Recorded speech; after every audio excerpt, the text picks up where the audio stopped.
Title: The Mystery of the Broken Wall. Synopsis: When Clara buys her first house on the outskirts of the city, she has no idea that she is about to move to a place full of secrets. Laughter Inc. Ómulas y un amor que ni ella misma esperaba. A simple repair error will lead her to discover a broken wall in the attic, behind which are hidden more mysteries than she could have imagined. Do. Chapter 1. A Home, a Mistake.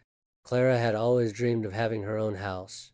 After years of renting and moving from one place to another, she finally bought a two-story house in a quiet street on the outskirts.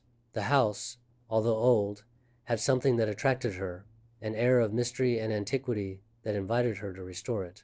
One Saturday afternoon, she decided to start with the arrangements.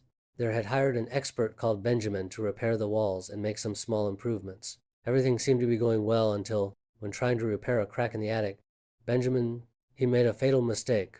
When hitting the wall, something broke behind it, something that shouldn't be there. Clara heard the noise and quickly went upstairs, finding Benjamin soaked in sweat and with a bewildered face. "What did you do?" he asked, almost unable to believe what he saw, a crack leading to a small hidden passage behind the wall. "I think I have discovered something that I should have," said Benjamin, with an expression that was half guilty and half intrigued. Chapter 2. Clues from the Past. Determined not to let the mystery slip away, Clara convinced Benjamin to investigate a little more. After dismantling a little more of the wall, they found a small, almost invisible door. Clara was breathless. What could be behind it? A treasure? A lost message? And the time? With a flashlight in hand, they entered the passage, which was longer than it appeared. At the end, they discovered a small room that was completely sealed and covered in dust. Inside, they found boxes of old letters, photographs, and objects that seemed to be more than a century old. "This is strange, Clara," Benjamin murmured as he took out a wooden box, "but also incredible." Clara, with a racing heart, opened one of the letters. What she found left her paralyzed. "The truth is hidden in the walls of your house. Only you can discover it." Title 3. The Game of Shadows. The letter that Clara had found left her intrigued but also disconcerted. What did all this mean? She decided that she couldn't keep it to herself. So, without thinking too much, she told her friend Anna, who, although a little skeptical, could not help but get excited about the idea of a mystery. With Anna by her side, Clara began to explore the Ciesa. While they investigated more, they discovered more about the history of the house and the former owners. But what surprised them most was that the clues seemed to be connected to an old puzzle, Zaz. Each room of the house had something to contribute, an object, a letter, a photograph that fitted with the others, as if they were all interconnected in a complex game of clues. However, the mystery wasn't the only problem Clara had in mind. While all this was happening, she couldn't stop thinking about Benjamin. Although their relationship was purely professional, there was something in his act and that made her feel attracted to him.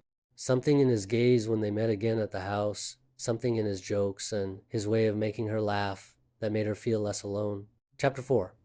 Under the surface, Clara and Benjamin continued with the investigation. But every time they met, the tension between them grew. Clara couldn't help but feel nervous when Benjamin was near.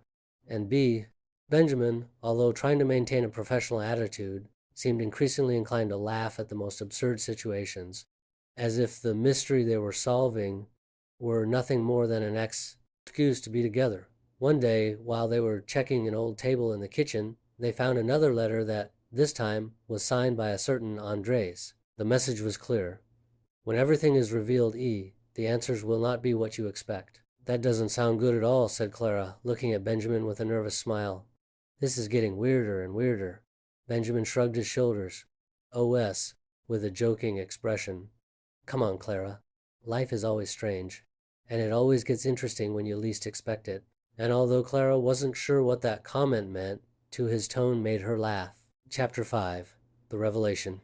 Finally, after weeks of clues, jokes, and awkward moments, Clara and Benjamin came to the conclusion that the mystery of the house was linked to the disappearance of the family that had inhabited it many years ago.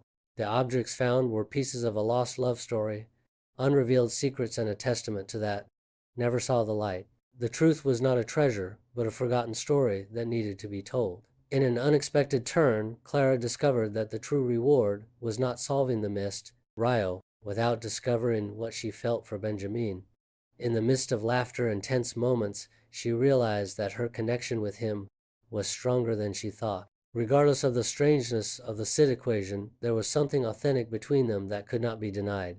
The last night, while they were at home, Clara looked at Benjamin and said, "I think we have solved the mystery." And I think the biggest mystery is that I didn't realize before what was really happening between us. Benjamin replied with a mischievous smile. And so, amidst the confusion and laughter, Clara and Bee in the end, they realized that sometimes the best stories are the ones that happen when you least expect them. Finn,